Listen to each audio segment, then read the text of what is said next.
જગ્યાએ છે, ભક્તોએ પોતાની જગ્યાએ રહેવાનું. પણ આવા સમયગાળામાં તે જો કદાચ દૂર દૂરથી ભલે ગાદી બંધ રહી પણ માં તારા રવિવાર વગર તો અમને ચાલશે નહીં એમ કરીને આયેલા દરેક ને રામ સ્પષ્ટ કહેવામાં આવે છે કે ગાદી બંધ છે, માતાજીનું પ્રવચન કે કોઈ બીજી વસ્તુ થશે પણ છતાંય દર્શન કરવા, ભલે મારા ફોટાના દર્શન કરતા, મારા ધજાના દર્શન કરતા, પણ મારા દર્શન કર્યા બરાબર છે. આમ થાય કદાચ બારેજા ધોમ આવી અને પડેલો પથરો અમથો કરી બહુચર મેલડીના નામથી કદાચ નમન કરી જોજો. જો કદાચ સાક્ષાત એનું ફળ ના લાવું મારું નામ માતા નહીં.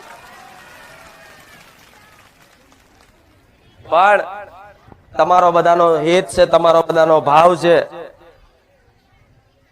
એટલે જ હું માતા આ રીતે ગાદી પર આવી અને તમને થોડી જીવનમાં એક સંતુષ્ટતા આવે, જીવનમાં એક રાહત રહે અને તમારું જીવન સુખમય થાય ને એવી આશા સાથે મારે તો દર રવિવાર આવું છે. પણ વર્ષમાં 4 મહિના એવા હોય છે કે તમારા મારા છેટું.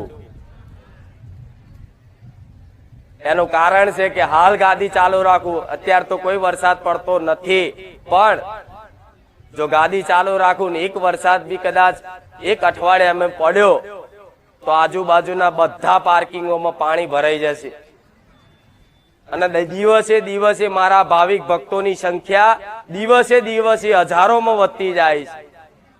એ બધું ધ્યાનમાં રાખીને આ નિર્ણય લેવામાં આવ્યો છે. કેમ કે તમે નહીં માનો તો 60 થી 70 વીઘામાં મારી ગાદી થાય છે. આ મેદાન આખું ભરાઈ જાય છે, રોડ આખો ભરાઈ જાય છે, આખું બારેજા ગામ બ્લોક થઈ જાય છે.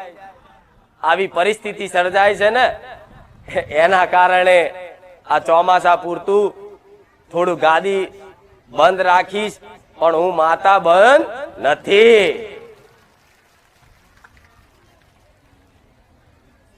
નહીં તો બારેજા ગામ એટલે એક નાનકડું ગામ કહેવાય.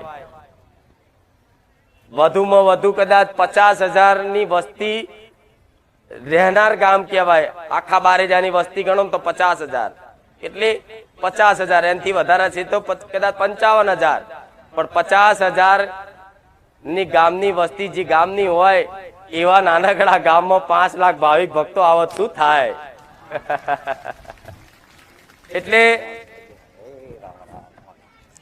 આ બધું ધ્યાનમાં રાખી